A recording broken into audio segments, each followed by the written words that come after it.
வணக்கம் நண்பர்களே. விஜயின் வேஷம் கலைந்தது. நடிகரும் தாவேகா தலைவருமான விஜய் இன்றைய தினம் திருச்சி கிழக்கு தொகுதியில தீவிர பிரச்சாரம் மேற்கொண்டிருந்தார். இன்றைய தினம் அவர் கோவில், பள்ளிவாசல் மற்றும் சர்ச்சிற்கு சென்று வழிபாடு நடத்திய நிலையில அதுவே இப்போது சர்ச்சையா பிடிச்சிருக்கு. இதனால விஜய் மீது வழக்கு பதிவு செய்ய வேண்டும் என பலரும் வலியுறுத்திட்டு வராங்க. கோலிவுட் டு கோட்டை என்ற இலக்கை நோக்கி தனது அரசியல் பயணத்தை தொடங்கியுள்ள நடிகர் விஜய் இப்போது தேர்தல் களத்தில் தனித்து போட்டியிடுறார். அவரது கட்சி மாநிலம் முழுக்க தனித்து களமிறங்கும் நிலையில் விஜய் பெரம்பலூர் மற்றும் திருச்சி கிழக்கு என 2 தொகுதிகளில் போட்டியிடுறார். இன்றைய தினம் விஜய் திருச்சியில பிரச்சாரம் செய்தார். பிரச்சாரம் தொடர்பான அவரது வீடியோக்கள் இணையத்தில் ட்ரெண்ட் ஆகி வந்த நிலையில் அது எதிர்பாராத ஒரு சர்ச்சையில முடிஞ்சிருக்கு. அதுவும் அவர் அணிந்திருந்த ஒரு துண்டு தான் இப்போது சர்ச்சையாக வெடிச்சிருக்கு.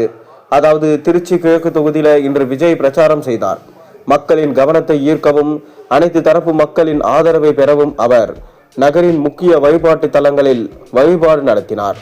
முதலில் ஒரு அம்மன் கோவிலுக்கும் அதைத் தொடர்ந்து ஒரு பள்ளிவாசலுக்கும் சென்றார். இந்த 2 இடங்களிலும் எந்த கட்டுப்பாடுகளும் விதிக்கப்படவில்லை. விஜயை பார்க்க மக்கள் கோவிலை சுற்றியும் பள்ளிவாசலிலும் அதிகம் இருந்தனர். மேலும் இந்த 2 இடங்களிலும் அவர் தனது கட்சி சின்னம் அல்லது கொடி பொறித்த எந்த அடையாளத்தையும் அணியவில்லை. மேலும் ஒரு சாதாரண மனிதராக சென்று வழிபாடு நடத்திவிட்டு திரும்பினார். இன்று விஜய் ஒரு சர்ச்சிற்கும் சென்றார். அங்குதான் சர்ச்சை கிளம்பியது. அதாவது அவர் உள்ளே சென்றதும் சர்ச்சின் கதவுகள் மற்றும் ஜன்னல்கள் அனைத்தும் திடீரென மூடப்பட்டன. அங்கே விஜய் முட்டி போட்டு நடந்து சென்று உருக்கமாக பிரார்த்தனை செய்துள்ளார். இந்த வீடியோ இணையத்தில் ட்ரெண்ட் ஆகிட்டு வருது. அந்த வீடியோவில் கதவுகள், ஜன்னல்கள் மூடப்பட்டு இருந்தது, தெளிவாக தெரிந்தது. ஆனால் இப்போது விஷயம் அதுவில்லை. முட்டி போட்டு பிரார்த்தனை செய்த போது விஜயின் கழுத்தில் அவரது கட்சியின் சின்னம் பொறித்த துண்டு பளிச்சென தெரிந்தது. வழிபாட்டு தலங்களுக்குள் சாதாரணமாக சென்று வழிபாடு செய்வது வேறு. ஆனால் தேர்தல் நேரத்தில் கட்சி அடையாளத்துடன் செல்வது என்பது தேர்தல் நடத்தை விதி மீறல் என நெட்டிசன்கள் குற்றச்சாட்டுறாங்க. தேர்தல் ஆணையத்தின் விதிகளின்படி வழிபாட்டு தலங்களுக்குள் கட்சி சின்னத்தை பயன்படுத்துவது விதிமீறலாகும். இதன் காரணமாக விஜயின் செயல் சர்ச்சையை சிக்கியுள்ளது.